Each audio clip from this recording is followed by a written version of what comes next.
I hope you master all the tenses and use them properly in daily conversations and in writing.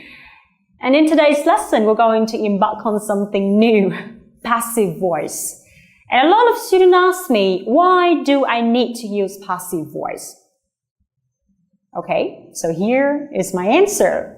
When we do not know who the subject is, or it's not important who the subject is, or when the subject is obvious, and especially if you want to get higher score in IELTS writing, you have to diversify or vary your sentence structures. So, using passive voice is one of the very effective ways to vary your sentences. So that's why you need to use passive voice so that your essay will not be boring or, with the same sentence structures. Okay? Yeah, so let's have a look at some examples to see how passive voice is used. Well, number one.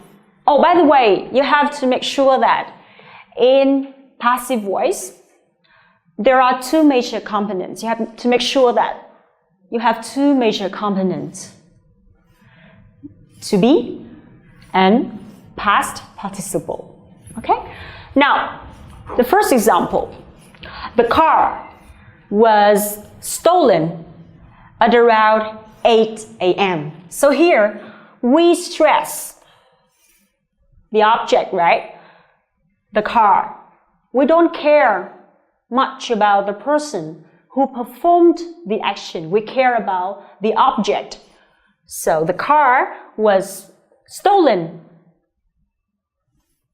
Right? So do you recognize which tense is used in this example? Of course, past tense. Simple past.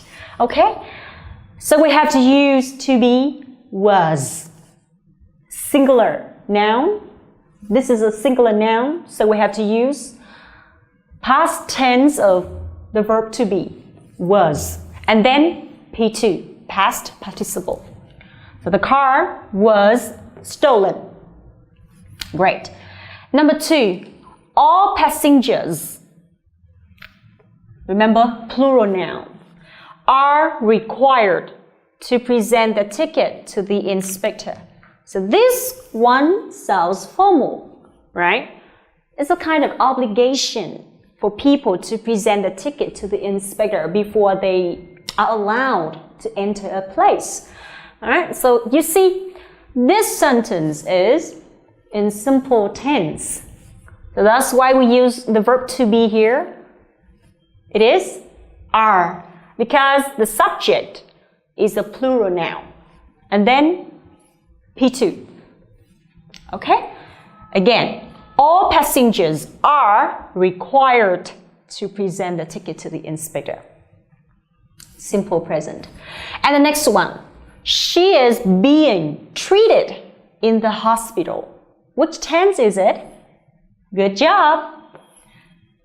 Present continuous. And remember, the subject here is she. So we have the verb to be. And remember, this is present continuous. So we have to add being. Alright?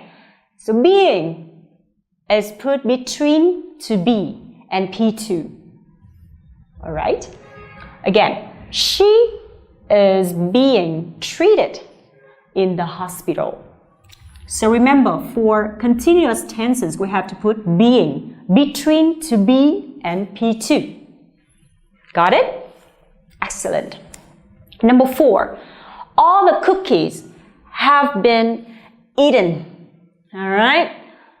So, this one is present perfect. And the subject here is a plural noun. See? So we have to use have. All right? And for perfect tenses, we have to add been. All right? Or put been between have and P2. Good job. All the cookies have been eaten. And the last one. The project will be completed next year. Okay. So this is simple future. You still remember the formula of simple future? We have will and then we have verb, right? So for passive voice, we just simply add be, all right?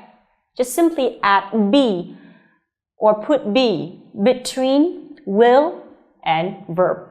But remember, this is P2, not verb base form. All right? The project will be completed next year. Very good.